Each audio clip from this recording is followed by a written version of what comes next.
Welcome to Straight Talk Sacred Pathway.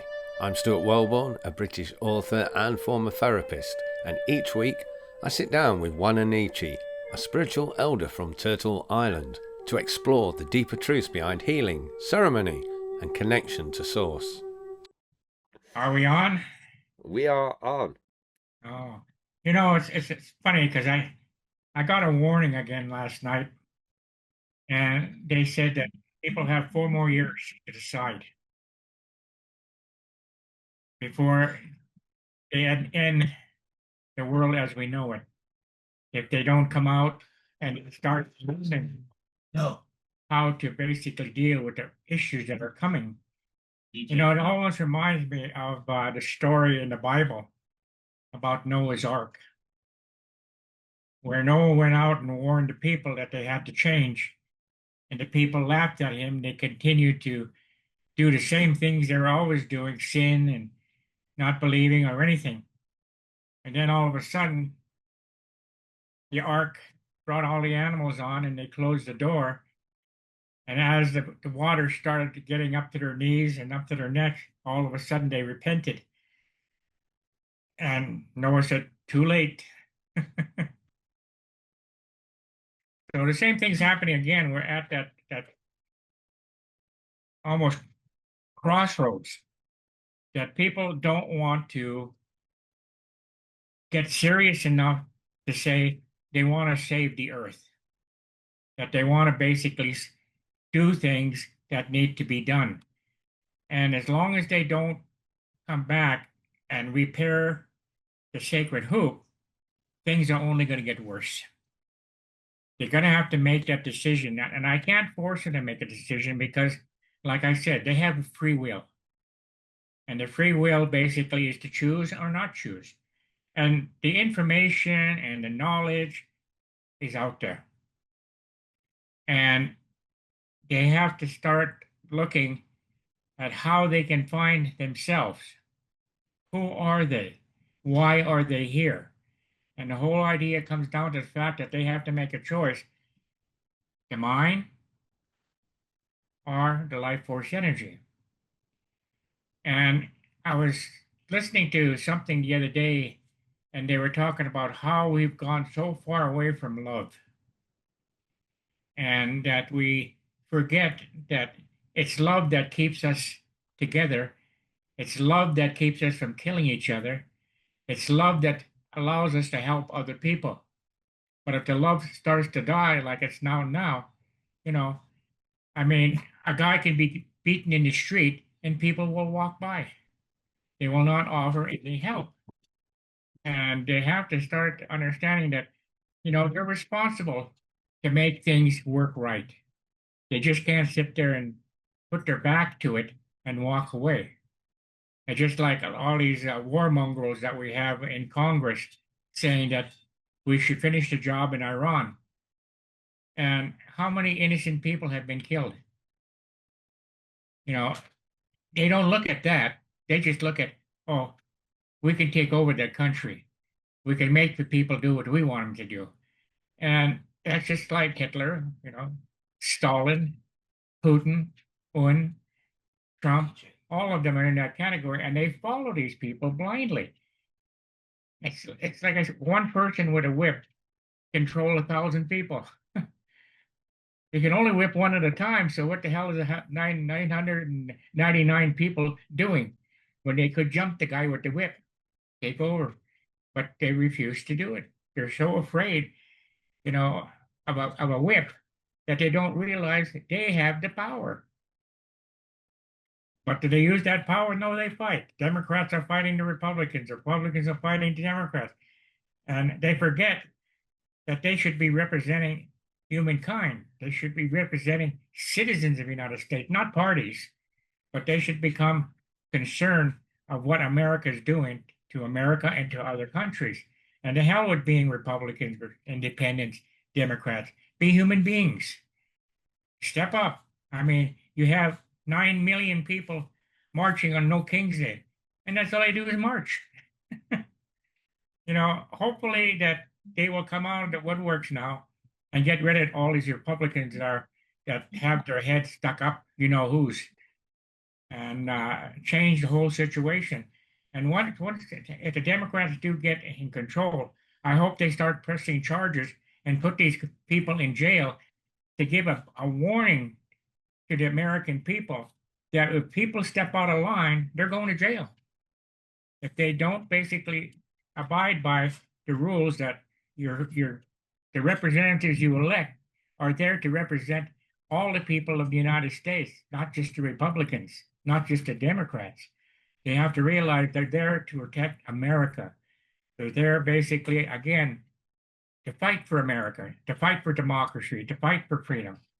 But even when you get on and watch like the news and everything, they're talking about we can't allow immigrants to come into our country. We can't allow people to become citizens.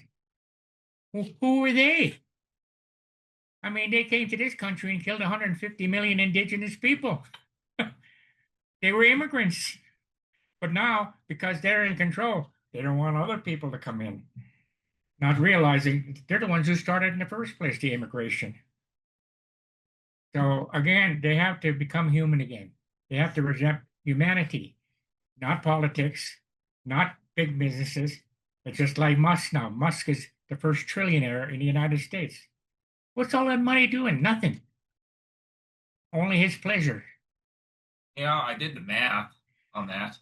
Yeah. So Let me say that real quick. Elon Musk has $1 trillion, and I did the math that he can get $2,000 everybody in America and still have about 300 billion, over $300 billion to himself. yeah. What's all that money going to do? You can't take it when you die. All he's worried about, I think, is having children. I don't know. I think someone is 14 to 20 children that he has. Wow. Are you done? No, that was good. I wasn't going to interrupt you. I muted my microphone for ages. You said that people need to become human beings, and I loved everything you said. Like I'm not. Even put that in my book. I'm not left or right on politics. I'm interested in dealing with like issues. You know, sometimes the left can be right, sometimes the right can be right. Yeah. But you said that people should become human beings. How do they become human beings then? Well, it's very simple. Is listen to the life force energy inside of you.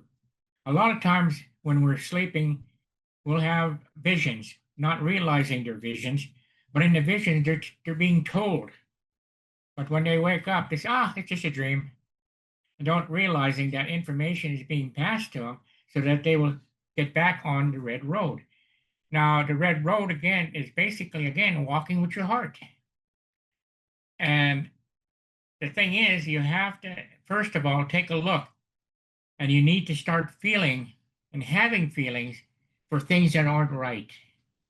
Like if a child is sitting there and a child is crying because it's hurt, and people just walk by, stop, pick the boy up, take him to the doctor, or bandage him. You know, but will they do that? No, they just walk past the child.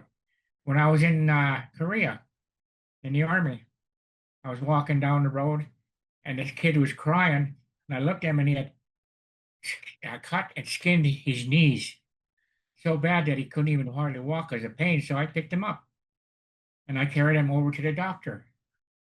And the doctor treated him and everything, but the doctor was so surprised that an American GI would pick up a Korean kid and take him to the hospital. So when I said, how much I owe you? The doctor looked at me, he said, you don't owe me anything. Because they felt the kindness that I gave that child. So he gave the kindness back. So something good that we do for somebody, again, that relates into that individual and they become good because something did something for them that was good. So we have to pass it on. Do the right thing for people. You know, I mean, people here. Guy was sitting on a railroad tracks, and the train come back. And the guy just sat and pushed him right in front of the train. And people just are no longer concerned with things. I mean, every day you turn TV off, people are killing people for no reason, just to get on TV. To become that 15-minute, how we say it, Nothing. famous. Andy And you're Warhol. getting more and more of that here in the States now, just randomly killing. Guy goes in the house, kills the parents, the kids, and then commits suicide. Yeah, you do seem to have a bit of obsession with killing each other over there, don't you? Yeah. Compared to a lot of countries, especially what is classed as a civilized country. Yeah. I mean, A lot of it has to do because of opinions and all this stuff too. Yeah, but everybody has opinions, no matter where you live in the world. And like, we have left and right over here. I'm sure every country has them, but the amount of killing that goes on is astronomical over in your country, isn't it? Compared to anywhere else in the world that's classed as civilized. how many times have we gotten into a fight because of difference of opinion? Yep. I always tell people, I said, in your area, what you're basically discussing is your opinion. I said, I have my opinion. Maybe they don't mix, but let's just agree that we have the right to have our opinion and then just walk away. Earlier on, well, in your last little bit, you were saying that, like you picked up the Korean child and things like that. But the good people, I think, because of the way society's changed now, are afraid to do things because of how it can be twisted and manipulated. Because if you go and pick up somebody else's child on the street, even though you're trying to help them, people might turn around and think, it's a nonce, a paedophile or something going on. So that might prevent people from doing things. So people are afraid to act for goodness. Well, the thing that they could do is follow the individual to see what the intentions are, rather than opening up their mouth. Yeah. Unfortunately, we sit there and right away we perceive something that may not be true. But to you, all of a sudden, oh my God, look at that. The whole idea comes down to is that they don't, it's like the old Indian saying, walk a mile in someone's moccasins before you make an opinion to find out what their intention are. That was one of the philosophies of the native tribes. Don't say anything until you know the whole truth. And my father basically said the same thing to me. He said, don't open your mouth until you know what they're talking about. Some of this can be down to the media, really, because, or how you're trained in jobs. Years ago, hang on, 26 years ago, I worked as a swimming pool lifeguard. And part of the training is you've got to keep your eye out for any grown-ups that are looking a bit suspicious on their own near children, for obvious reasons. But the thing is, once you started walking the pool, when you start thinking that you're seeing somebody being dodgy, even though they're not doing anything, and then all of a sudden you go, oh, it's the grandfather with the kid, and things like that. It's called mental illusion. But that's the problem that society has, is that we're paranoid almost of seeing the bad in other people rather than the good, aren't we? Yeah. Well, it's like the situation comes down to the fact that we're so controlled by media nowadays. It's just like when we were talking that one day about if you keep watching the commercials and they keep saying you're going to get sick, you're going to get sick, you're going to get sick, your mind all of a sudden gets infiltrated, and guess what? You get sick. It's called psychological, illness, because they get hit by so much, your mind believes it. Yeah, the nocebo effect. Yeah, I know that sometimes people will ask certain type of questions, and I'll tell them they're ready. I said, rather than sit there and use the CD all the time, the CD has its limits. It's only there to help you to focus on your visions. And basically, again, when the individuals, whatever energy comes to you and gives you that gift, think about it. You're creating it because this is something that you need an answer to. So what that should teach you is that if you go out among nature and offer tobacco and ask the questions to the energies, you'll get an answer because now you're connected. And you don't need to use a CD anymore because you're connected. That's what the CD is used for, is to help you connect. That's what the White Eagle medicine cards are meant to show you that there are energies out there that can help you if you only learn how to ask. And like I said, you always have to give something to receive something. And then you receive something, give thanks and give something back. Some of them will ask for a certain type of food that you place in a wooden bowl and you put it outside for them. That's kind of I don't know if you've answered the question that I was thinking or not there, because I was just going to say, Yeah. you talk about giving an offering of tobacco. Is there anything else you can give as an offering? Well, there's certain type of rituals that you can do in order for you to find more answers. But the simplest way is like when I sat there one night and I had a vision of an earthquake, and it said 50,000 people feared dead. And I didn't think about it. I said, oh, it's just a dream. 3 weeks later, I opened up the newspaper that said 50,000 people feared death in a tremendous 9.2 earthquake. So again, that's part of your vision, that they show you things in your vision and then they happen, but that's only utilized to show you that you can connect. And that then you have to learn again how to connect. And sometimes it's just simply asking tobacco. Oh, I'll come back to the tobacco in a minute. Why would you have a vision telling you that 50,000 people are going to die? Because there's nothing you could have done to prevent it, is there? A lot of that is you couldn't prevent it, but it was to show you that you can see things, that you Right. are connected to the universal energies, and that it's kind of like I'll show you, but you're going to have to, once you see it, you're going to have to look at believing things that you do have gifts, and these gifts basically show you. So a lot of premonitions that you get that actually happen are there to convince you that you're connected. Right, that makes sense. Because I was going to say, it's a bit depressing to like go, holy shit, like you just said 50,000 people are going to die and there's nothing you can do about it. That's quite a dark thing to become aware of. Now, if something is supposed to happen, there's nothing you can do about it. It's like when Jake taught me that when he was in the hospital, he was close to passing on, and my energy went with him, and I was there at the edge of at the edge of his bed, and I looked at him. I put my hand over him, and I could see my blue energy coming from my hand, and it was hitting him in the heart because he had a heart attack. And all of a sudden, he opened his eyes. Said, "What are you doing?" I said, "I'm healing you." He said, "Did I ask you to heal me?" I said, "No." He said, "That's my decision, not yours."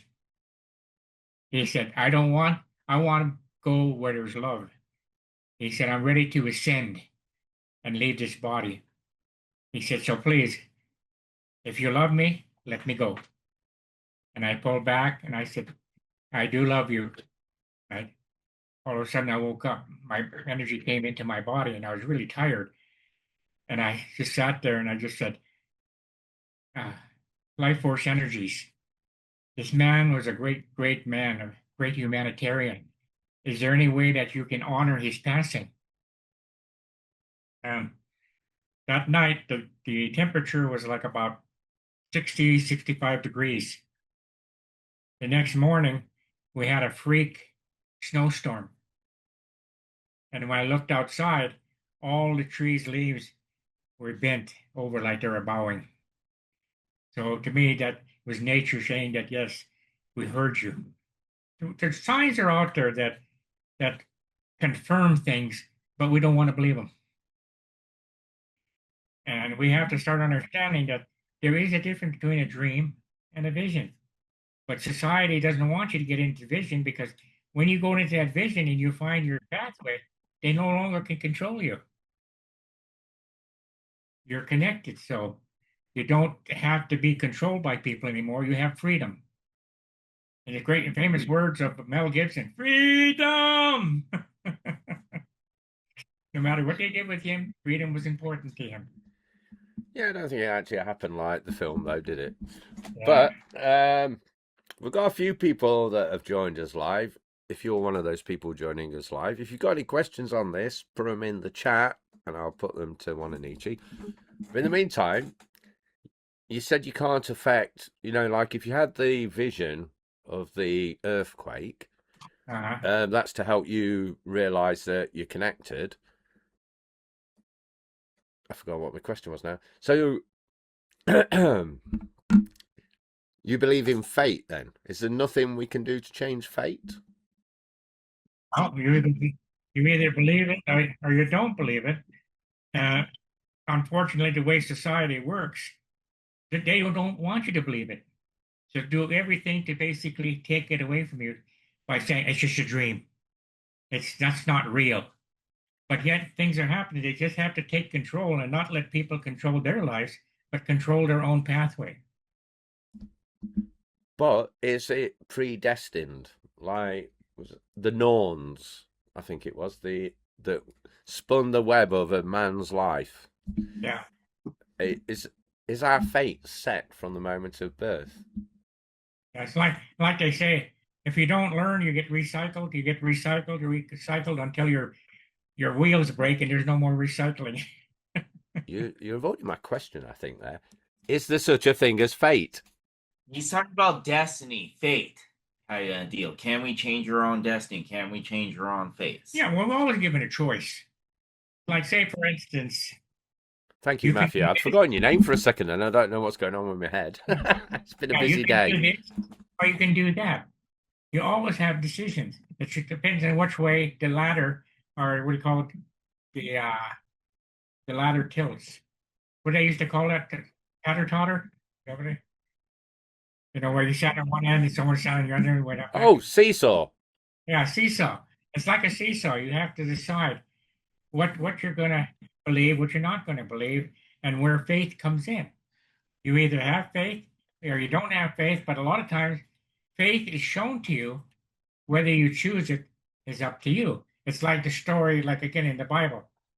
It was Paul, right? Paul was a tax collector, I believe, or was it Peter?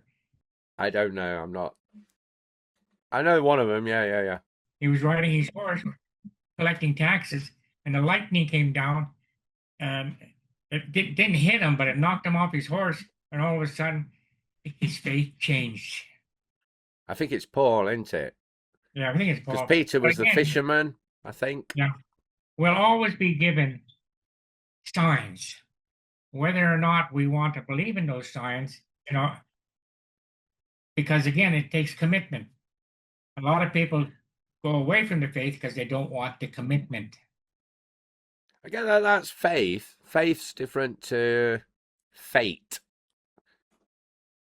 Matthew, are you still there? Yes, I'm here. Yeah.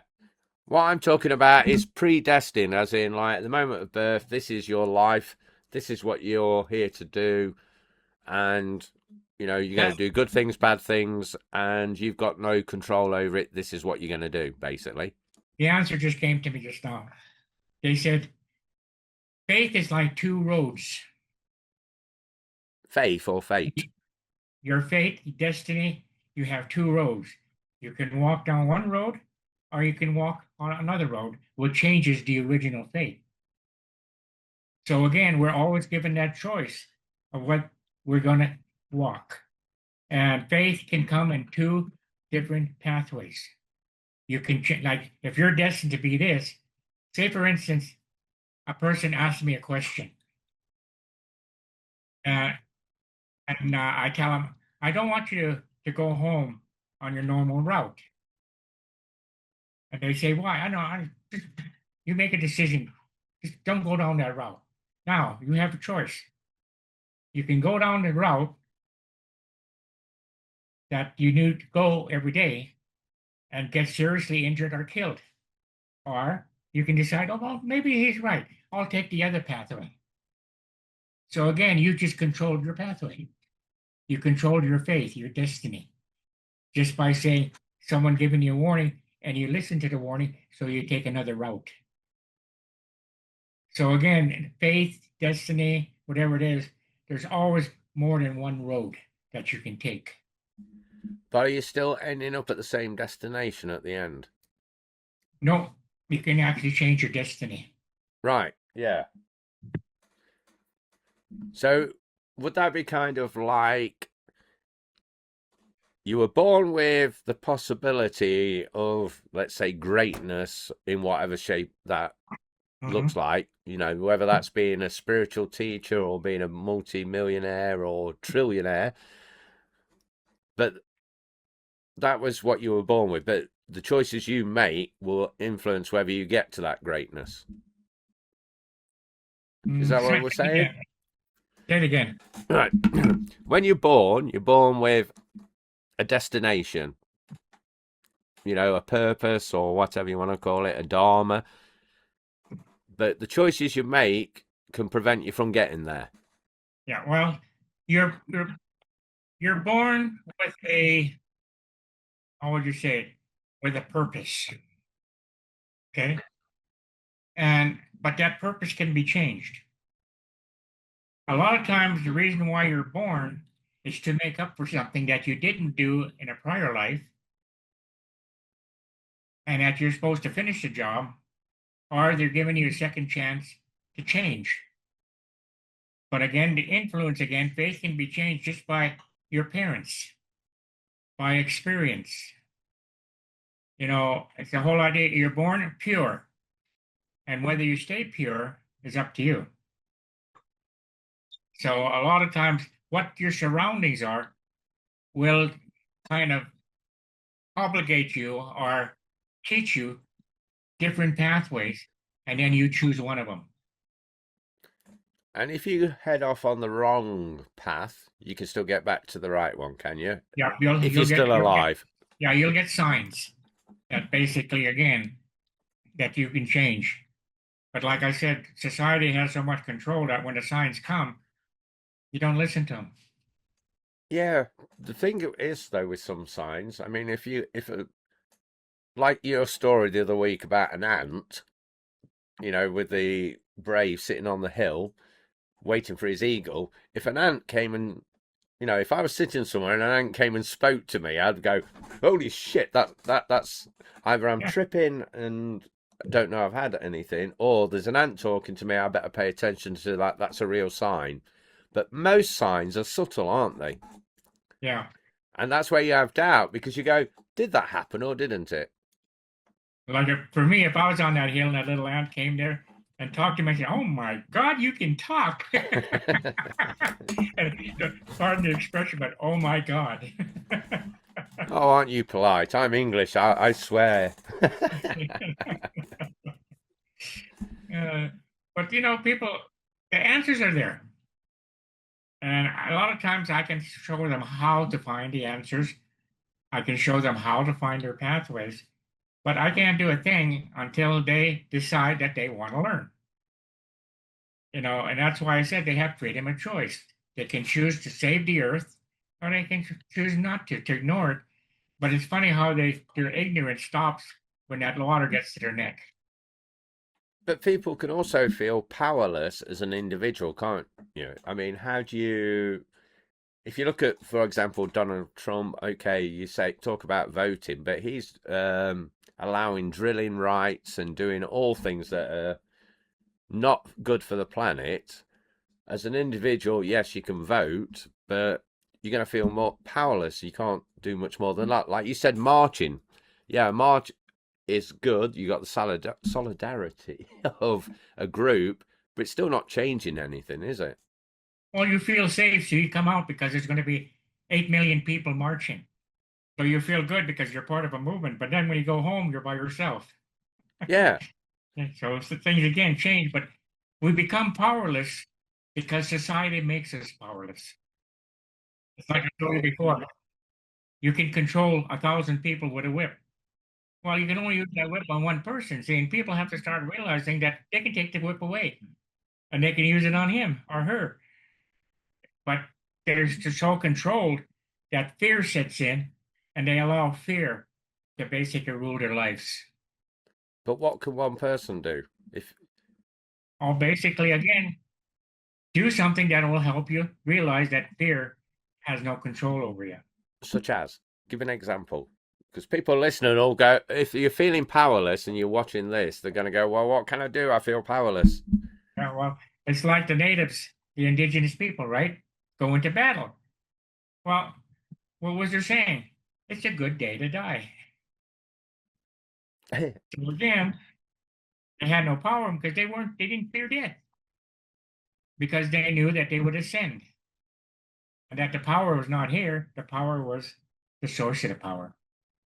So again, people have to understand, no matter how you look at it, with society today, that's going to come to everyone. Unless there's a decision that you can live forever. But the whole idea is that, death will come when it's time for you.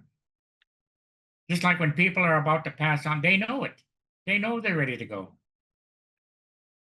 And then they release their energy. They release their, what the people would call their spirit, what we call life force energy. So again, that fear that has been installed with them, even like the religion creating the devil so that you would fear the devil and you would look for the religion for salvation. When you had salvation all the time. You had the power of salvation, not the religious being, but it gave them the power over you. All that was interesting, but it still didn't really answer the question of, as an individual, I mean, you said, I said, what could an individual do? Because you're one person taking on like a military machine, and you said today's a good day to die. So what's that mean? Go and do some sort of suicide mission? Let's put it simply. Okay, you have 5 different dishes in front of you. 5 different what? Sorry. 5 different dishes, 5 different food articles. You decide which one you want first. But yet you have all those decisions. And it's funny because you'll just say, oh, I'm going to eat this first, and say, oh, yuck, I don't like it. Hey, you know that well. Your decision was wrong. So you go to the next one until you finally find something that quells you. So when you feel powerless, you have to find something that will give you power, that will empower you. And a lot of times that power is to realizing who you are. What is your pathway? What is your vision? What is your purpose? That gives you power. Thanks for listening to Straight Talk Sacred Pathway. If you'd like to ask Wa-Na-Nee-Che a question, you can email me at stuart@realityresponsibility.com. The link will be in the description. And don't forget, you can download a powerful guided meditation for free at humancircleoflife.com.